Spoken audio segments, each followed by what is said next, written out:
Hello my dear friends, welcome to our channel.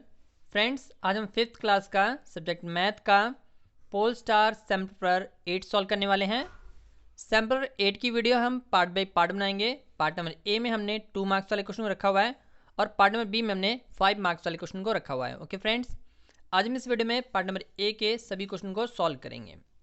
Part number A का जो सबसे पहला क्वेश्चन है, चलिए लेट्स स्टार्ट करते हैं। इसमें हमसे कहा गया है write the following articles in the ascending order. Okay friends, to its price. हमें सबसे पहले क्या करना है, प्राइस को देखना है और उसके बाद उसको असेंडिंग ऑर्डर में लगाना है। असेंडिंग ऑर्डर क्या होता है, चलिए आइए क्लियर करते हैं। सबसे पहले देखिए यहाँ पर कौन कौन सी कॉस्ट लिखी हुई है। ये जो हमारा फ़ैन है वो हमारा 1200 का है। ओके फ्रेंड्स, उसके बाद जो ये बल्ब है वो है 150 रुपीज़ का। फिर ये अलार्म क्लॉक है वो है 750 रुपीज़ की। ओके फ्रेंड्स, अब हमें क्या करना है, इन सभी आर्टिकल्स को या जो भी सामान दे रखे हैं उनको प्राइस वाइज असेंडिंग ऑर्डर में लगाना है। तो चलिए असेंडिंग ऑर्डर को क्लियर करते हैं। असेंडिंग ऑर्डर को हम क्या कहते हैं कि हमें A to Z जाना है। इट मीन्स आगे की तरफ बढ़ना है। जैसे A के बाद B, B के बाद C, C के बाद D, उसी अकॉर्डिंग Z तक जाएंगे। तो अगर हम नंबरिंग काउंट करें तो कुछ इस अकॉर्डिंग, पहले 1 2 3 4 ऐसे से जाके हमें आगे बढ़ना है। तो क्या करना पड़ेगा, सबसे पहले हमें छोटा डिजिट काउंट करना पड़ेगा। तो देखते हैं हमारा सबसे छोटा प्राइस या सबसे छोटी कीमत वाला सामान कौन सा है। वो है हमारा बल्ब 150 रुपीज़ का। तो सबसे पहले हम लिखेंगे 150 रुपीज़, उसके बाद कोमा लगा देंगे। फिर उसके बाद उससे ज़्यादा महंगा कौन सा है, जैसे कि यहाँ पर 1 के बाद 2 आया था, उसी अकॉर्डिंग 150 से कोई बड़ी वाली टर्म। तो देखिए हमारे पास दो रकमें हैं, 750 और 1200। तो ऑब्वियस सी बात है 750, तो हम यहाँ लिखेंगे 750, उसके बाद कोमा लगा देंगे। लास्ट क्या बच गया, 1200। फाइनली देखिए ये असेंडिंग ऑर्डर में लग गया है। सबसे पहले 150, फिर 750, फिर 1200। तो देखिए ये ऑप्शन कहाँ देखने को मिलेगा, हमें ऑप्शन भी टिक करनी है। तो देखते हैं, ये रहा 50 के बाद 750, 150 के बाद देख। ओके फ्रेंड्स, सबसे पहले 150 ढूंढिए। तो ये रहा हमारा सी ऑप्शन। तो हम लिखेंगे यहाँ पर सी लिखकर अपना आंसर भी लिख देंगे। ओके फ्रेंड्स, आप रुपीज़ को ऐसे डिनोट कर दीजिए या फिर RS लिख दीजिए, बात एक ही है जी। ओके, चलिए क्वेश्चन नंबर सेकंड को पढ़ते हैं। क्वेश्चन नंबर सेकंड में हमसे कहा गया है Parneet had 8000 rupees, he bought a article. Article किसी सामान को कहते हैं, from the market to the below.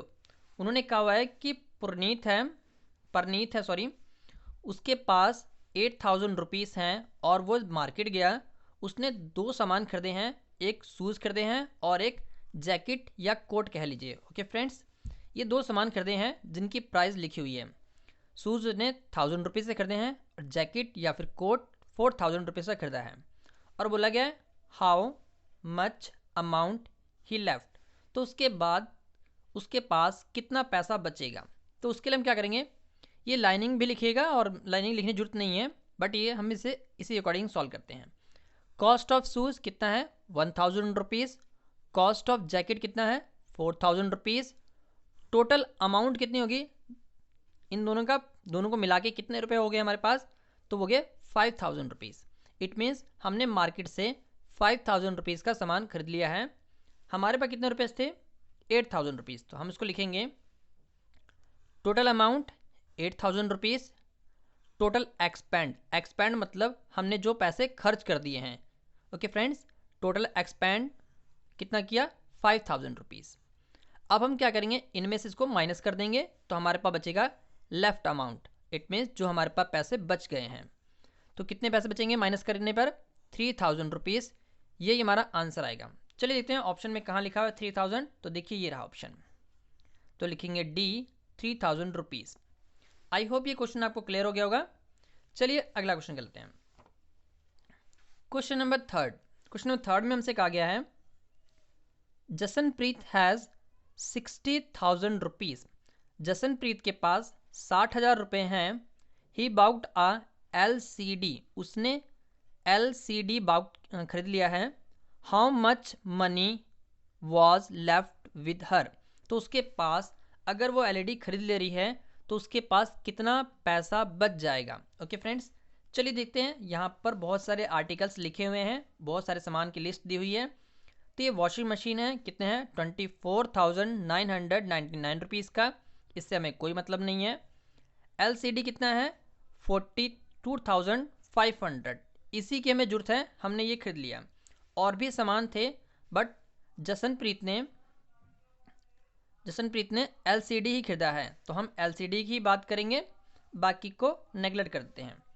चलिए, हमें बताना है कि हमारे पास कितना पैसा बचा है, तो उसके लिए हम क्या करेंगे, सबसे पहले लिखेंगे यहाँ पर टोटल अमाउंट। टोटल अमाउंट कितनी है, जो हमारे पास कितने पैसे हैं 60,000 रुपीज़, इट मीन्स 60,000 रुपीज़ हमारे पास हैं।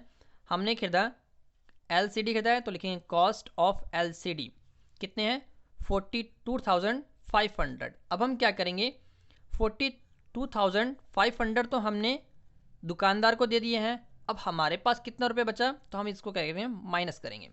माइनस करने पे कितना आएगा 70,500 रुपीज़, ये हमारे पास अभी भी बच गया है। तो फाइनली हमें यही बोला गया था कि हमारे पास कितना पैसा बचेगा अगर हम एलसीडी खरीद रहे हैं।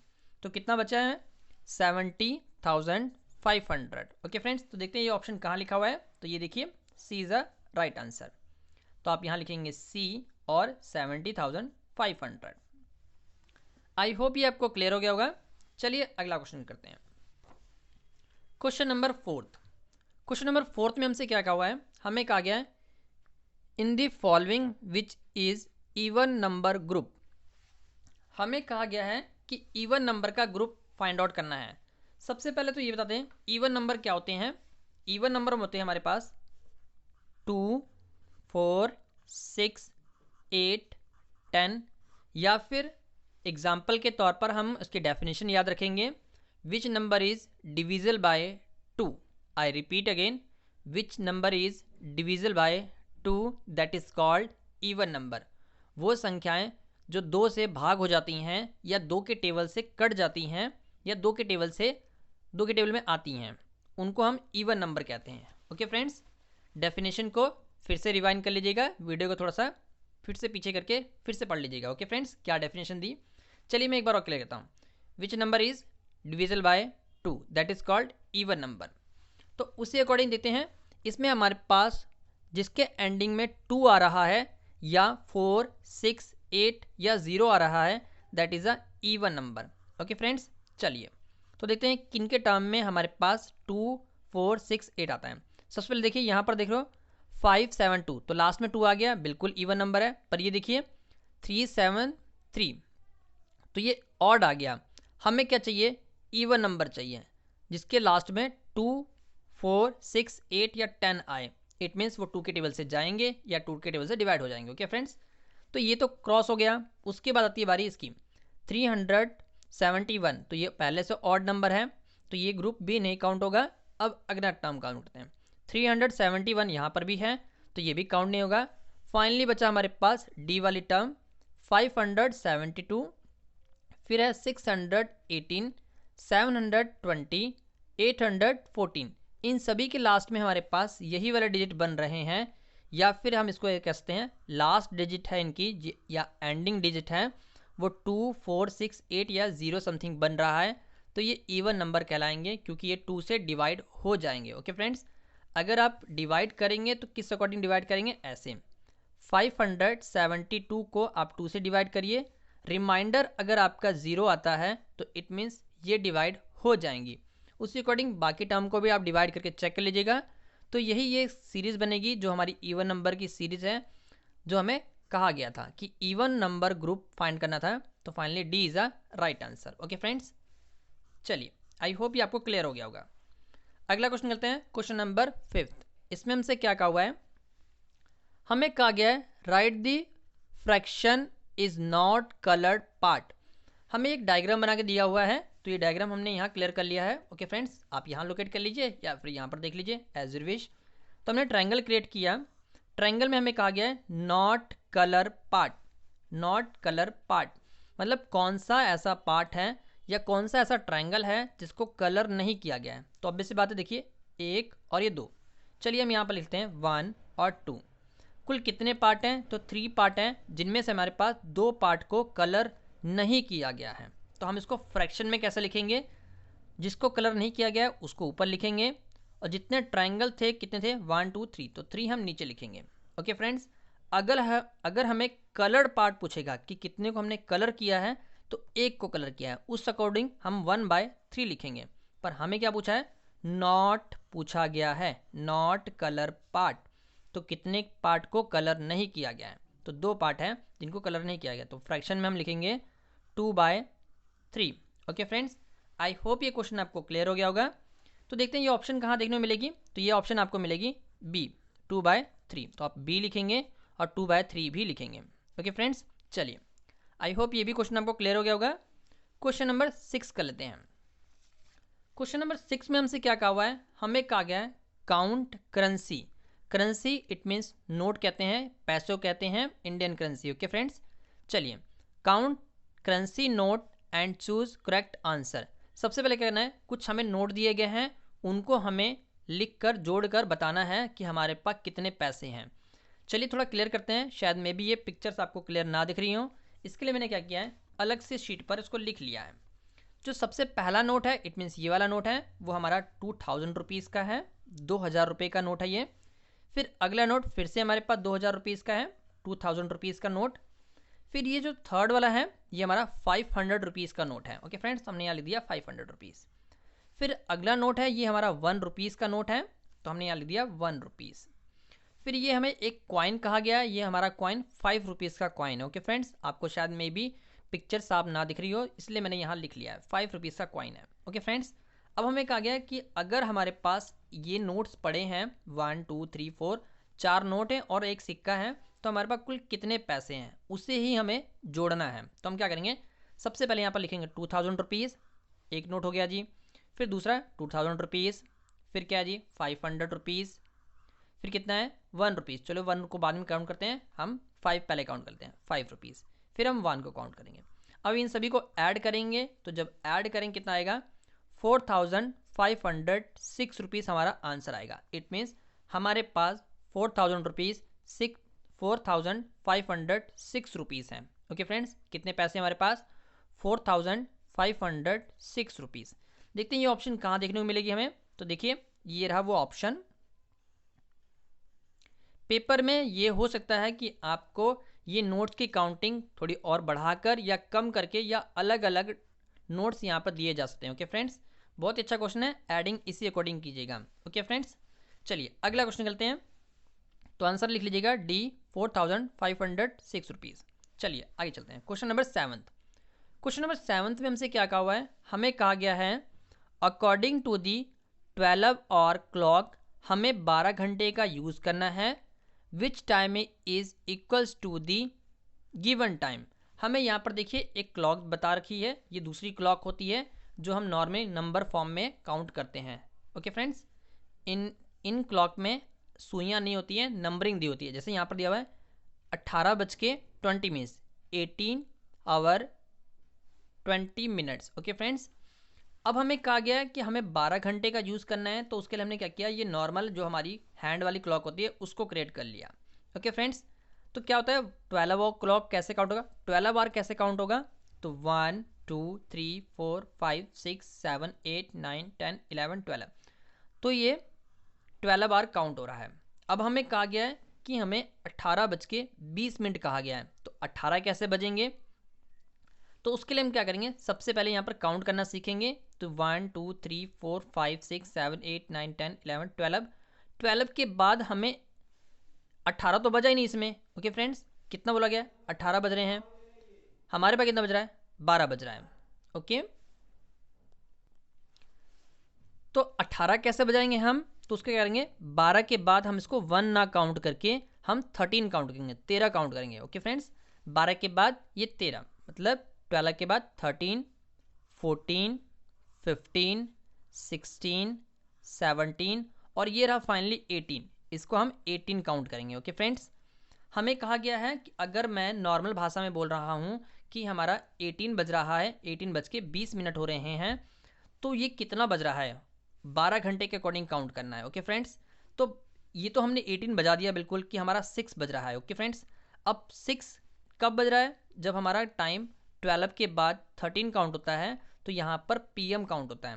ओके फ्रेंड्स, यहाँ तक AM काउंट होता है, उसके बाद 13 जब काउंट करेंगे तो PM, 1 PM कह लीजिए या फिर 13 PM कह लीजिए, बात एक ही है। ओके फ्रेंड्स, इसी अकॉर्डिंग हमें ये 18 PM बनाना है। इट मीन्स 18 PM बनेगा। कैसे बनेगा, जैसे यहाँ काउंट किया 12 के बाद 13, 14, 15, 16, 17, 18, तो फाइनली 18 हो गया है। तो 18 इट मीन्स 6 बज रहे हैं। 12 में 6 ऐड करूँगा तो 8 आ जाएगा, 18 आ जाएगा, सॉरी। ओके फ्रेंड्स, तो कितना बज रहा है, 6:20। Okay friends, 6:20। ये 20 मिनट्स का भी हम यूज़ करेंगे, तो ये PM काउंट हो रहा है, तो लिखेंगे 6:20 PM। अब देखते हैं ये ऑप्शन कहाँ देखने को मिल रही है, तो यहाँ पर 5 है तो बिल्कुल गलत है जी, यहाँ पर 8 है तो ये भी गलत है जी। तो फाइनली देखिए यहाँ पर 6 PM लिखा हुआ है, यहाँ 6 AM भी लिखा हुआ है। आपने खास ध्यान रखना है कि 12 के बाद हम PM काउंट करेंगे। दोबारा AM कब बजेगा, देखिए ऐसे बजेगा दोबारा AM, 12 के बाद 13, 14, 15, 16, 17, 18, 19, 20, 21, 22, 23, 24, फाइनली फिर यहाँ पर AM काउंट होगा, फिर यहाँ पर 1 काउंट होगा। ओके फ्रेंड्स, इस अकॉर्डिंग 24 आवर का हम यूज़ करेंगे। हमें कहा गया था कि 12 आवर का यूज़ करना है, तो हम 18 काउंट करने के बजाय यहाँ पर 12 के बाद 1, 2, 3 काउंट करके 18 बजा देंगे। तो फाइनली आंसर क्या है, 6:20 PM। आई होप ये क्वेश्चन आपको क्लियर हो गया होगा। सिंपल सी बात है, 18 कब बजेंगे, शाम को 6:20 पे 18:20 बन जाएगी। ओके फ्रेंड्स, आई होप ये कंसेप्ट आपको क्लियर हो गया होगा। इस according C is a right answer. Video को फिर से रिवाइंड कीजिएगा, आई होप ये आपको कंसेप्ट क्लियर हो जाएगा। चलिए, तो सी आंसर लिखेंगे 6:20 PM। क्वेश्चन नंबर 8 कर लेते हैं। क्वेश्चन नंबर 8 में हमसे क्या कहा हुआ है, हमें कहा गया है which type of angle is form in the clock. Okay friends, हमें कहा गया है कौन सा एंगल इस क्लॉक में बन रहा है। चलिए आइए बताते हैं कौन सा एंगल बन रहा है। उसके लिए हम क्या करेंगे, इस क्लॉक को हमने यहाँ ड्रॉ कर लिया है। क्लॉक में हमें कहा गया है 4 o'clock हो रहे हैं। कितना हो रहा है, 4 o'clock, मतलब 4 बज रहे हैं। ओके फ्रेंड्स, 4 कैसे बजेंगे, छोटी वाली सुई 4 पे होगी और बड़ी वाली सुई अगर 12 पे होगी, तो ये 4 बज रहा है। अब हमें कहा गया एंगल कौन सा बन रहा है, तो एंगल के क्या करेंगे, हम सबसे पहले अपना D उठाएंगे और D को इस अकॉर्डिंग मेजरमेंट कर लेंगे। ऐसे टेढ़ा मेजरमेंट करना है, मतलब ये 4 वाली जो है उसको सीधा रखना है, ऐसे उसी लाइन पे हमने ऐसा रखना है। ओके, तो याद रखिए ये जो एंगल बन रहा है वो कुछ ऐसा एंगल बन रहा है। जब आप इसको D से ड्रॉ करेंगे तो जो ये पॉइंट है हमारा, उसको आप ऐसे रखेंगे, तो ऑब्वियस सी बात है ये 90 को पार कर जाएगा। तो जो भी एंगल 90 को पार करेंगे वो हमारे ऑब्ट्यूज एंगल कहलाते हैं। ओके फ्रेंड्स, कौन सा एंगल है, ऑब्ट्यूज एंगल कहलाते हैं। ऑब्ट्यूज एंगल हमेशा 90 से ग्रेटर के बनते हैं। ओके फ्रेंड्स, या फिर आप सिंपली काउंट कर लीजिए। मैं आपको एक और ट्रिक बताता हूँ, अगर आपको क्लियर नहीं हो रहा है तो आप 4 बजाने की बजाय इसको 3 बजा दिए पहले। ओके फ्रेंड्स, देखिए बिल्कुल क्या बन रहा है, 90 बन रहा है। 90 से और थोड़ा नीचे जाना है तो इट मीन्स हमारा ये क्या बनेगा, 90 से ग्रेटर हो जाएगा। ओके फ्रेंड्स, तो कुल मिलाकर ये ऑब्ट्यूज एंगल बन रहा है। इसको आप D से काउंट कर लीजिएगा, सबसे बेस्ट मेथड D से काउंट कीजिए। ओके फ्रेंड्स, चलिए तो हम आंसर क्या लिखेंगे, obtuse angle, it means C is a right answer. Next question करते हैं, क्वेश्चन नंबर 9। क्वेश्चन नंबर 9 में हमसे कहा गया है side plus side plus side, 4 बार साइडें लिखी हुई हैं और उनको प्लस करने को कहा गया है, क्या आएगा इक्वल्स में। ओके फ्रेंड्स, चलिए हम इसको क्लियर करते हैं। सबसे पहले क्या कहा है, एक साइड दी गई है, फिर दूसरी साइड, फिर तीसरी साइड, फिर चौथी साइड। हमें जब चारों साइड को जोड़ेंगे तो हम या तो लिखते हैं 4 इंटू साइड या फिर 4 क्रॉस साइड। ओके फ्रेंड्स, चलिए मैं एक काम करता हूँ, मैं इसको और तरीके से बताने की कोशिश करता हूँ। देखिए, अगर आपके पास कोई साइड दे रखी है जिसकी मेजरमेंट 1 दिया हुआ है, 1 1 1, तो क्या होगा, 1 में 1 जोड़िए टू में टू जोड़िए, टू में वन जोड़िए, थ्री में वन जोड़िए, फोर, तो फोर आ गया ना। आप इसको फोर लिख लीजिए, one one one one add कर लीजिए तो फोर बन जाएगा, या फिर एक ही साइड को चार से मल्टीप्लाई कर लीजिए, फोर इंटू वन, तब भी आंसर फोर ही आएगा। इसी अकॉर्डिंग फोर इंटू साइड या फोर को फोर बार प्लस कर लीजिए, उन्हीं को हमें अलग तरह से दिखाने की कोशिश की है। वन वन ऐड कर लीजिए तो उसको क्या करेंगे, फोर इंटू वन या वन इंटू फोर भी हम लिख सकते हैं। तो फाइनली हमारा आंसर क्या है, four into side, B is a right answer. Okay friends, I hope ये आपको क्लियर हो गया होगा। यहाँ देखिए कंफ्यूजन करने के लिए, आप सभी को कंफ्यूज करने के लिए ये थोड़ा सा अलग डिजिट भी दिया हुआ है। क्या दिया हुआ है, four plus side. Okay friends, four plus side, तो ये कितने साइड हो जाएंगे, फोर तो अलग है ही है और साइड एक और, तो ये गलत आंसर है। हम इनको मल्टीपल फॉर्म में ही लिखते हैं, फोर इंटू साइड में, ऐसे। ओके फ्रेंड्स, याद रखिएगा इस बात का। ओके, या तो साइड साइड साइड चार बार ऐड कर लीजिए या फोर इंटू साइड कर लीजिए, बात एक ही है। चलिए, आई होप आपको ये क्वेश्चन क्लियर हो गया होगा। क्वेश्चन नंबर 10 करते हैं। क्वेश्चन नंबर 10 में हमसे क्या कहा हुआ है, हमें कहा गया है which figure has smaller area, इनमें से कौन सी फिगर है जिनका एरिया स्मॉलर है या फिर छोटा एरिया काउंट कहा जा रहा है। तो सबसे पहले आते हैं, फिगर बनाते हैं। देखिए ये फिगर आपको लगभग एक जैसी दिख रही होगी, इसके लिए हमने क्या किया, एक और अनदर डायग्राम ड्रॉ कर लिया है। पहली फिगर का साइड बोला हुआ है 1 mm, जो सेकंड साइड है उसके बोला गया है 1 सेंटीमीटर, और तीसरा बोला गया है 1 मीटर कहा गया है। मिलीमीटर सबसे छोटा, उसके बाद सेंटीमीटर थोड़ा सा बड़ा, और मीटर उससे भी बड़ा, और इससे भी बड़ी काउंटिंग होती है जो किलोमीटर में काउंट होती है। ओके फ्रेंड्स, तो हमें कहा गया किसका एरिया छोटा आएगा, तो ऑब्वियस ही बात है जो चीज़ छोटी है उसका एरिया भी छोटा आएगा। तो फर्स्ट का एरिया ही छोटा आएगा, तो हम लिखेंगे ए, और यहाँ पर देखिए फिगर का नाम बोला गया है फिगर 1, फिगर 2, फिगर 3, इनमें से कौन सी फिगर का एरिया छोटा आएगा, तो क्या आएगा, A is a right answer. Okay friends, तो हम क्या लिखेंगे, फिगर 1 लिखेंगे। ओके फ्रेंड्स, फिगर 1 का एरिया छोटा आएगा।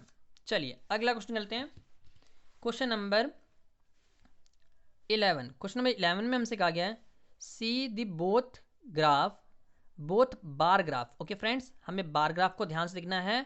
B carefully and tell student of the which class like the chocolate ice cream most. Most मतलब क्या होता है कि सबसे ज़्यादा पसंद किया जाने वाला चीज़ या फिर आइसक्रीम, जैसे हमें यहाँ मोस्ट कहा गया है, तो किसको मोस्ट कहा जा रहा है, like the chocolate ice cream most, सबसे ज़्यादा कौन सी चॉकलेट आइसक्रीम को पसंद किया जा रहा है। ओके फ्रेंड्स, चलिए, और कौन सी क्लास को बोला गया है कौन से क्लास के स्टूडेंट्स हैं जो चॉकलेट आइसक्रीम को ज़्यादा पसंद करते हैं। तो देखिए जो टेबल दिया गया है यहाँ पर, ये हमारा फर्स्ट क्लास कहा गया है। चलिए मैं दिखाने के लिए यहाँ पर फर्स्ट लिखता हूँ, ये हमारा सेकंड है, ये हमारी थर्ड क्लास, और ये फोर्थ क्लास। ओके फ्रेंड्स, इसी अकॉर्डिंग यहाँ पर भी काउंट होगा, ये हमारी फर्स्ट क्लास, ये हमारी सेकंड क्लास, ये हमारी थर्ड क्लास, और ये हमारी फोर्थ क्लास। ओके फ्रेंड्स, सबसे पहले देखिए जरा, हमें काम करते हैं, हमें कौन सी आइसक्रीम कहा गया है, चॉकलेट आइसक्रीम को। देखिए ये रही हमारी चॉकलेट आइसक्रीम और ये वनीला फ्लेवर वाली आइसक्रीम। ठीक है फ्रेंड्स, हमें चॉकलेट आइसक्रीम को ही काउंट करना है, तो हम इस फिगर को ध्यान देंगे।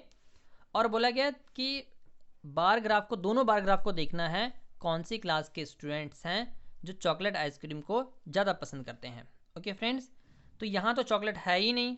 ओके फ्रेंड्स, क्योंकि यहाँ पर वनीला आइसक्रीम है और यहाँ पर चॉकलेट आइसक्रीम है। तो देखिए फर्स्ट क्लास के जो स्टूडेंट हैं वो 30 हैं जो चॉकलेट आइसक्रीम पसंद करते हैं, सेकेंड क्लास के 50, थर्ड क्लास के 20, और फोर्थ क्लास है जिन्होंने सबसे ज़्यादा चॉकलेट आइसक्रीम को पसंद किया है। तो आंसर हम क्या लिखेंगे, fourth. Okay friends, fourth class. तो देखिए आइए चलिए देखते हैं, ये रहा फर्स्ट क्लास, सेकंड, थर्ड और fourth. Finally D is a right answer. Fourth class के स्टूडेंट हैं जो चॉकलेट आइसक्रीम को ज़्यादा खाना पसंद करते हैं। ओके फ्रेंड्स, तो फाइनली हमें कहा गया था कौन सी क्लास के स्टूडेंट हैं जो चॉकलेट आइसक्रीम को ज़्यादा पसंद करते हैं, तो आंसर क्या है, फोर्थ। आई होप ये क्वेश्चन आपको क्लियर हो गया होगा। और आइसक्रीम खाने का मन कर रहा हो तो शॉप पे जाइए, आइसक्रीम लेके खा लीजिए। चलिए अगला क्वेश्चन करते हैं, क्वेश्चन नंबर 12। क्वेश्चन नंबर 12 में हमें क्या कहा हुआ है, if the sum of each side of the box is 15, हमें कहा गया एक बॉक्स दिया गया है और अगर हम किसी भी साइड को ऐड कर रहे हैं तो हमारा 50 आ रहा है। Find the number of blank box, जो ब्लैंक बॉक्स दिख रहा है ये देखिए, ये रहा ब्लैंक बॉक्स, इसमें क्या आएगा हमें बताना है। सबसे पहले थोड़ा सा मैं क्लियर करता हूँ इस क्वेश्चन को, क्वेश्चन क्या कहा हुआ है, इसके लिए मैंने इस क्वेश्चन को यहाँ नोट कर दिया है। ओके फ्रेंड्स, चलिए यहीं पर रख के समझ लेते हैं। अगर मैं इनको ऐसे ऐड करूँ 53, 48 प्लस 49, तो ये आंसर कितना आएगा 150। अब इसी अकॉर्डिंग अगर मैं इस अकॉर्डिंग काउंट करूँ ऐसे में 53, 46 और 51, तो इसका भी आंसर आएगा 150। ओके फ्रेंड्स, चलिए एक तरह से और काउंट करते हैं। अगर मैं इनको ऐसे काउंट करूं तो भी कितना आएगा 49, 54 और 47 ऐड करूंगा तो ये भी आएगा 150। इसी अकॉर्डिंग अगर मैं इधर से काउंट करूं 50, 52 प्लस 47, तो ये भी आएगा 150। इसी अकॉर्डिंग हमें क्या करना है, हमें पूछा गया जो बॉक्स है ये खाली बॉक्स है, इसमें क्या आएगा कि हमारा इधर से अगर मैं जोड़ूं तब भी 150 आए और ऊपर से अगर जोड़ूं तो भी 150 आए। मतलब किसी भी तरह कर लीजिए हमारा 150 ही आंसर आना चाहिए। इवन अगर हम इसको टेढ़ा भी जोड़ेंगे तो भी 150 आना चाहिए और इधर से जोड़ें तो भी 150 आना चाहिए। ओके फ्रेंड्स, हर तरफ से 150 बनना चाहिए। तो हमने क्या किया, सिंपल किया, सबसे पहले 46 को रखा और 54 को रखा और इनको ऐड करते हैं हम। अगर हम इनको ऐड करेंगे कितना आएगा 0 और ये 100, मतलब कितना आएगा 100 आ जाएगा। तो इस वाले बॉक्स में हमें क्या रखना पड़ेगा जिससे कि ये 150 आ जाएगा, तो कितना रखना पड़ेगा 50। बिल्कुल सही जी। ओके, आई होप आपने ये कर लिया होगा हमसे पहले। तो उसको चेक करने के लिए हम इधर भी जोड़ेंगे। देखिए 48, हम यहाँ लिखेंगे 48, फिर इधर वाला नीचे वाला डिजिट 52, इनको ऐड करते कितना आएगा 10 और यहाँ कितना आएगा 100, तो ये भी 100 आ रहा है। तो फाइनली बिल्कुल सही है जी, 50 आंसर सही है। इधर से भी चेक कर लीजिएगा। ओके फ्रेंड्स, चलिए मैं इधर से भी जोड़ के दिखाता हूँ। 51 प्लस 49, तो ये भी कितना आ गया 100। तो अगर मैं सेंटर में 50 रख दूँ तो कितना आ जाएगा 150। अब इधर से भी चेक कर लेते हैं टेढ़े से भी, तो किस तरह 53 प्लस 47 कितना आएगा, ये भी 100 आएगा। अगर मैं 50 और लिख दूँ तो कितना आएगा 150। तो हर तरफ से 150 आ जाएगा। ये एक नंबर सीरीज है। ओके फ्रेंड्स, तो फाइनली हमारा आंसर क्या आएगा 50। तो वो ऑप्शन कहाँ देखने को मिल रही है, तो C is a right answer, 50 is a right answer. I hope ये क्वेश्चन आपको बहुत ही अच्छा लगा होगा। आप और फ्रेंड्स से या फिर अपने अंकल आंटी चाचा चाची से भी क्वेश्चन पूछ के देखिएगा, वो भी शायद इस क्वेश्चन को करने में बहुत इंजॉयफुल महसूस करेंगे। चलिए अगला क्वेश्चन करते हैं, क्वेश्चन नंबर 13। क्वेश्चन नंबर 13 भी बहुत लाजवाब क्वेश्चन है, उसको भी आप जरूर अपने फ्रेंड सर्कल से पूछिएगा। चलिए पढ़ते हैं। बोला गया look at the number series, हमें नंबर सीरीज को ध्यान देना है। Be carefully and they tell the correct answer, correct number of the complete, correct number देना है और उसको कंप्लीट करना है। चलिए सीरीज पढ़ लेते हैं। देखिए यहाँ पर ये सीरीज में हमें यहाँ पर थोड़ा सा ब्लर दिख रहा होगा आपको शायद में भी, या फिर हो सकता है कि क्लियर दिख रहा हो। उसके लिए हमने क्या किया है, ये सारी डिजिट्स को यहाँ लिख दिया है। ओके फ्रेंड्स, तो जो पहला सर्कल है उसमें क्या लिखा हुआ है 40Z लिखा हुआ है और नेक्स्ट में 49Y लिखा हुआ है, उसके बाद 38X लिखा हुआ है, फिर फोर्थ वाला जो बॉक्स है उसमें लिखा हुआ है 37W। ओके फ्रेंड्स, बाकी दो ब्लैंक्स को छोड़ा गया है कि क्या आएगा। ओके फ्रेंड्स, इसी अकॉर्डिंग ये आंसर आपने जब भी किसी पूछेंगे तो ये आंसर को ब्लैंक रखिएगा। ओके फ्रेंड्स, आंसर लिखना नहीं है, जब पूछेंगे आप तो आंसर लिखना, उनसे पूछिए कि इसमें क्या आएगा बता के दिखाओ मुझे। तो हम देखते हैं हमें क्या कहा हुआ है। सबसे पहले देखिए कैसे आंसर फाइंड आउट करेंगे। यहाँ 40 है, फिर 39, 38, 37, नेक्स्ट टर्म में क्या आएगा 36, फिर नेक्स्ट टर्म में क्या आएगा 35। ओके फ्रेंड्स, तो ये सीरीज़ क्या है हमारी उल्टी चल रही है, इसी अकॉर्डिंग हम यहाँ 36 लिखेंगे, फिर यहाँ 35 लिखेंगे। उसके बाद देखिए क्या लिखा हुआ है, Z के बाद Y है, फिर X है, फिर W है, उसके बाद क्या आएगा, तो आप उसको सीधा काउंट करने की कोशिश कीजिए, U V W X Y Z, तो बिल्कुल सीरीज बन रही है। तो आंसर में लिखेंगे 36V और 35U। देखते हैं ये ऑप्शन कहाँ देखने में मिलता है, तो ये रहा B option is the right option. Okay friends, जब भी आप किसी से पूछें तो ये ऑप्शन मत दीजिएगा, उनसे बोलिए बताइए आंसर कंप्लीट करके बताइए। ओके, चलिए आई होप ये आपको क्लियर हो गया होगा। अगला क्वेश्चन करते हैं, क्वेश्चन नंबर 14। क्वेश्चन नंबर 14 में हमसे क्या कहा हुआ है, चूज द प्लेस वैल्यू, हमें प्लेस वैल्यू चूज करनी है 6 की इन दी 2, 6, 5, 7, 3। ओके फ्रेंड्स, 26,573 में से हमें 6 की प्लेस वैल्यू निकालनी है। तो उसके लिए हम क्या करेंगे, प्लेस वैल्यू ऐसे निकाला करो। तो लिखेंगे 26,573 लिख दिया। उसमें देखिए 6 कहाँ देखने मिल रहा है, तो देखिए ये रहा 6 हमारा। तो हम क्या करेंगे, ऐसे एरो बनाकर 6 लिख लेंगे पहले। तो उसके बाद 6 के बाद देखिए डिजिट कितने लिखे हुए हैं हमारे पास, तो 1, 2, 3 डिजिट्स हैं, तो आप 30 यहाँ पर चिपका दीजिएगा। तो आंसर क्या बन गया, 6000। ओके फ्रेंड्स, तो 6000 is a place value of 6। Okay friends, place value of 6 क्या है, 6000। तो आंसर में हम लिखेंगे 6000। देखते हैं ऑप्शन कहाँ देखने मिल रहा है, तो B is a right answer. Okay friends, तो बी लिखकर आप 6000 लिख दीजिएगा। चलिए अगला क्वेश्चन कर लेते हैं। हमें कहा गया क्वेश्चन नंबर 15 में HCF of any 2 number is 8। हमें कहा गया है कोई 2 संख्याएं हैं जिनका HCF क्या होता है, highest common factor. Okay friends, I repeat again, HCF का क्या मतलब होता है, highest common factor. Okay friends, उसके बाद बोला गया है 2 संख्याओं का जो नंबर है HCF है वो हमारा 8 है आउट ऑफ द फॉलोइंग। फिर हमें क्या गया, which can not be a LCM of that number. यहाँ दैट लिखा हुआ है। ओके फ्रेंड्स, हमें कहा गया इनमें से कौन सी संख्याएं हैं जो LCM के लिए सुटेबल नहीं है। ओके फ्रेंड्स, बोला गया which is can not be LCM। LCM क्या होता है, least common multiple. I repeat again, least common multiple. मेरे साथ रिपीट कीजिए आप भी, HCF की full form highest common factor. Okay friends, highest common factor, और LCM की least common multiple, least common multiple. चलिए, तो हमें क्या करना है, 2 संख्याओं का HCF दिया हुआ है, LCM चाहिए।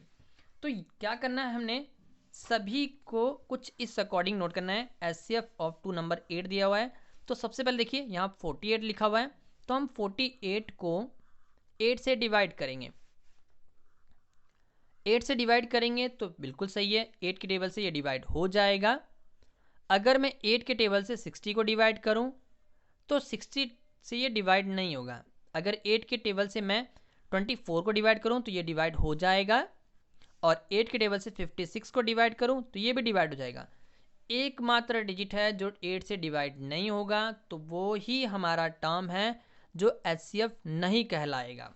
ओके फ्रेंड्स, यहाँ देखिए, can not be HCM, can not be LCM, तो यही हमारा वो डिजिट है जो LCM नहीं कहलाएगा। तो finally B is a right answer. Okay friends, बाकी सभी डिजिट्स 8 के टेबल में आ रहे हैं, इट मीन्स हम उनका कॉमन निकाल सकते हैं।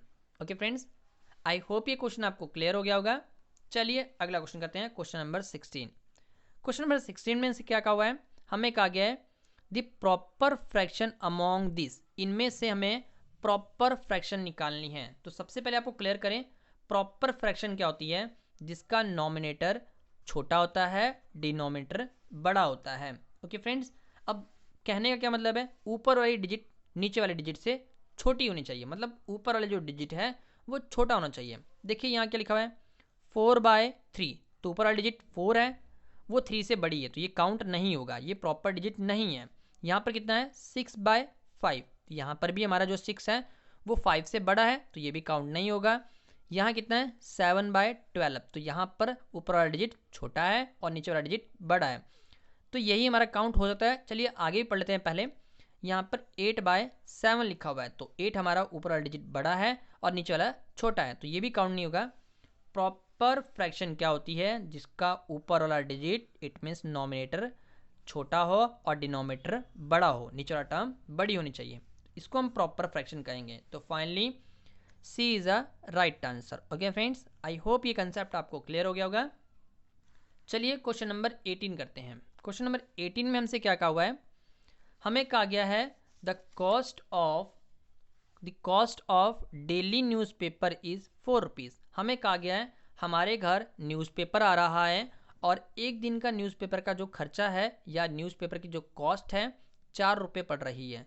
मतलब एक दिन अगर हमने न्यूज़पेपर लिया तो न्यूज़पेपर वाले को 4 रुपये देने पड़ेंगे। और बोला गया है what is the cost of newspaper in the month of जनवरी। इसी अकॉर्डिंग हमने कहा भाई हम डेली डेली पैसा नहीं देंगे, हम आपको मंथली पैसा देंगे, तो बताइए मंथली के हिसाब से कैसे पे करना पड़ेगा। तो उन्होंने कहा जितने डेज पड़ेंगे जनवरी मंथ में, जितने दिन आ रहे हैं उतने को 4 से मल्टीप्लाई करके हमें पैसे दे दीजिएगा। तो हम क्या करेंगे, इसको कुछ इस अकॉर्डिंग समझेंगे। कैसे, हम लिखेंगे the cost of 1 day newspaper. एक दिन का न्यूज़पेपर खर्चा कितना है, 4 रुपीज़। तो जनवरी के मंथ में कितने दिन होते हैं, 31 डेज हमारा जनवरी का होता है। जनवरी के महीने में कुल मिलाकर 31 दिन होते हैं। तो हम क्या करेंगे, 31 को 4 से मल्टीप्लाई कर देंगे। तो आंसर कितना आएगा, 124 रुपीज़ हमें न्यूज़ वाले को देने पड़ेंगे in the month of January. जनवरी वाले महीने में हमें 124 रुपये न्यूज़पेपर को देने पड़ेंगे। ओके फ्रेंड्स, तो आंसर क्या है, 124। देखते हैं ऑप्शन कहाँ लिखा हुआ है। तो ये रहा हमारा option A is a right answer. तो लिखेंगे 124 रुपीज़। आई होप ये क्वेश्चन आपको क्लियर हो गया होगा। पेपर में यहाँ पर आपको जनवरी लिखा हुआ आ सकता है, मार्च, अप्रैल, मई, जून, जुलाई कुछ भी आ सकता है।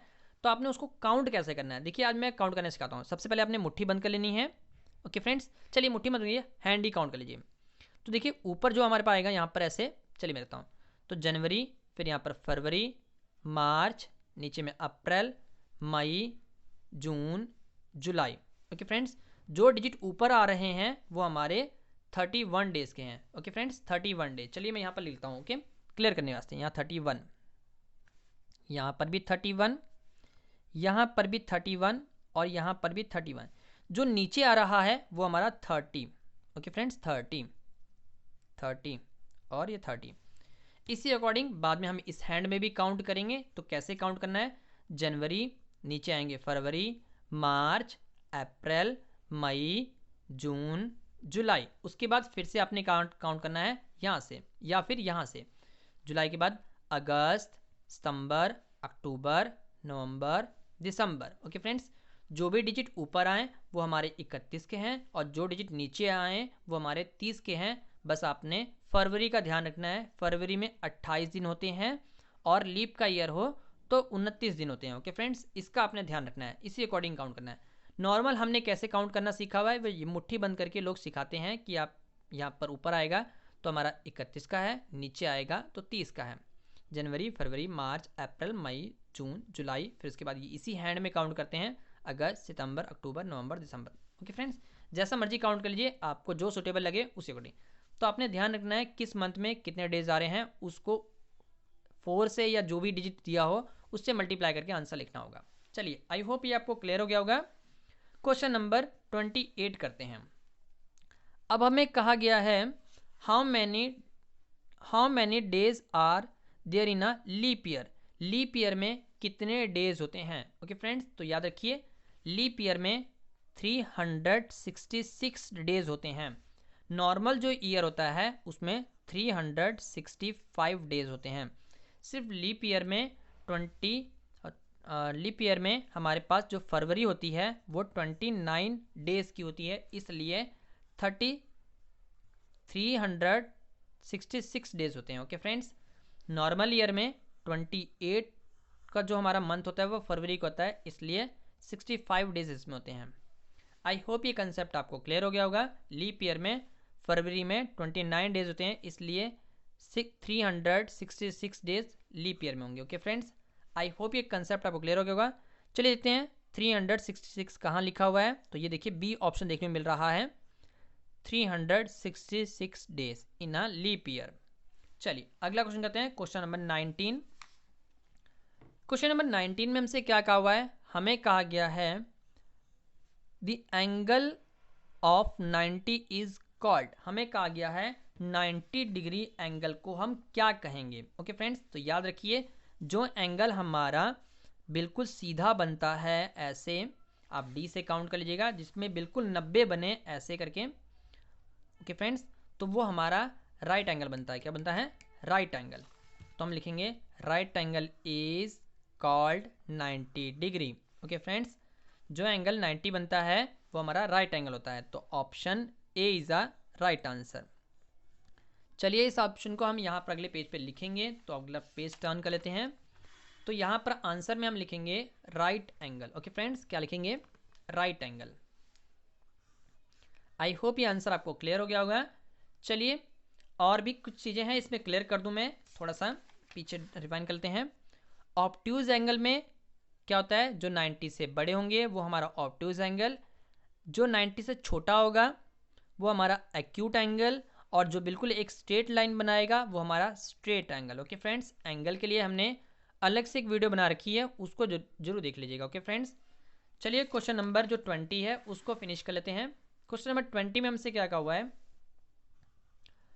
Find the volume of cube whose side is 6 centimetre. हमें कहा गया है कि एक हमें क्यूब बनाया गया है। तो चलिए देखिए, हमने यहाँ पर क्यूब बना रखा है। ऐसा क्यूब बनता है जिसकी सभी साइडें बराबर होती हैं। तो देखिए क्यूब कैसे बनाया हमने।